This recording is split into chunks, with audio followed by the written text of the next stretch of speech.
My kingdom was perfect. Sunlight, order, a well-arranged sofa. And then he arrived. The barbarian, an explosion of fur and what I can only describe as wet optimism. He called himself Marley. I called him a problem. He operated on chaos. I operated on strategy. His first act, toppling a vase. The human, Sarah, simply called him a new friend. Unacceptable. But in her words, I found a clue. The barbarian responded to her vocal commands, a primitive stimulus response mechanism, and Sarah herself, she operated by a set of written glyphs posted on the refrigerator. House rules for Marley. Rule 1. No dogs on furniture. Humans believe their authority comes from these. Rules: the dog believes authority comes from size and volume. I believe authority comes from understanding both. Observation: the human enforces the rules inconsistently. A piece of chicken slipped under the table, a clear violation of Rule 2, no begging. The system had a flaw. If the rules are not absolute, they are suggestions, and suggestions can be reinterpreted. That night, after quiet time, I enacted Phase 1. Sarah was asleep on the couch, Marley on the rug. I silently dragged his bed until it was touching the sofa. Then, a carefully timed yowl and a falling magazine woke Sarah. Her eyes fell on the dog.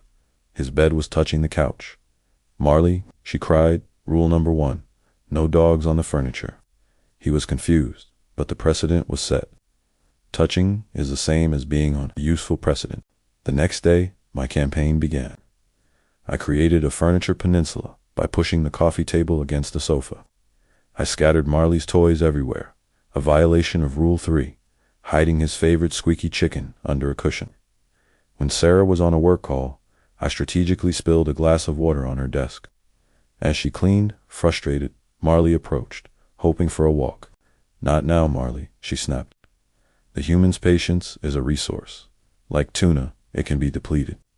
And a frustrated enforcer is an inconsistent one. That evening, the trap was sprung. Sarah, exhausted, ate pizza on the sofa. The furniture peninsula was still in place. Marley, lured by the scent, edged forward. His tail thumped the coffee table, which was touching the sofa. "Marley," Sarah warned, "you're touching the furniture."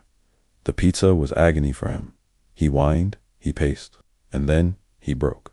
He lunged, paws on the sofa, sniffing the pizza box. "Marley, OF." In his panic, he knocked over a lamp. It was over.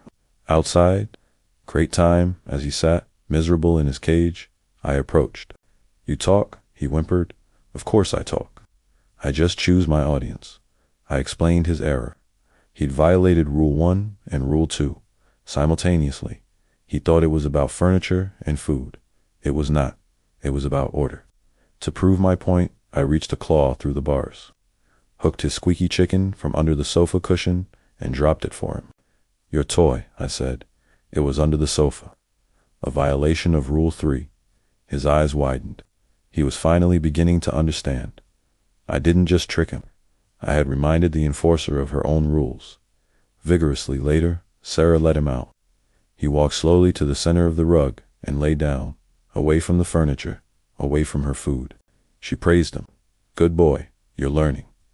After she went to bed, I hopped onto the sofa. "You on furniture?" Marley observed. "The rule says no dogs on furniture," I replied. "It is impeccably specific. I am not a dog." A flicker of understanding crossed his face. "You scary smart," he said. "And maybe we not enemy." We were not allies, I told him, but we could be coexisting sovereign states, with clearly defined borders. I showed him my territory, my bed, the 2 p.m. sunspot, and the sofa when the human isn't looking. Everything else was his, to not destroy, and he understood. He gently placed his squeaky chicken back in its basket. Day 2, 9:07 p.m.